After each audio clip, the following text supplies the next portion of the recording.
నేను ఒకటే మిమ్మల్ని కోరుతున్నా, రాష్ట్ర ప్రజలందరికీ విజ్ఞప్తి చేస్తున్నా, ఎన్డీఏ జాతీయ స్థాయిలో 100% గవర్నమెంట్ ఫామ్ చేస్తా ఉంది.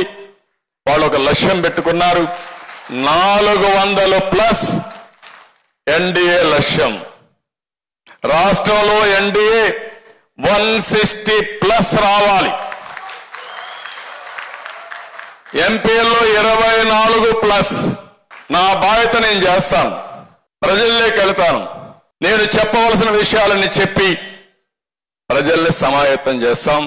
అదే సమయంలో మిమ్మల్ని కూడా కోరుతున్నాం, ఈ రోజు నుంచి మీ అందరికీ ఒక టైం టేబుల్ పెట్టుకున్నాం. మేమేం చేస్తున్నాం, మీరేం చేస్తున్నారు, మీ అందరికి ఇచ్చిన తర్వాత మళ్ళా 1 నెల తర్వాత 25 రోజుల తర్వాత మళ్ళా ఇక్కడే సమావేశం అవుతున్నాం. ఈసారి వచ్చినప్పుడు మీరు, మేము, జనసేన అభ్యర్థులు, బీజేపీ అభ్యర్థులు అందరం కూర్చుంటున్నాం. మళ్ళా సమీక్ష చేసుకుని ఎన్నికల బరిలో పోతున్నాం. మేము చేసే ప్రయత్నాలు మీరు గుర్తుపెట్టుకోండి, ఈ ప్రయత్నాలన్నీ రాష్ట్ర శ్రేయస్సు కోసం, భవిష్యత్తు కోసం చేసే ప్రయత్నాలు. ఇక్కడ మాత్రం రాజీ ఉండదు.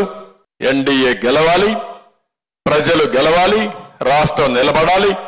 దీనికోసం మనం ముందుకు పోవాల్సిన అవసరం ఉంది.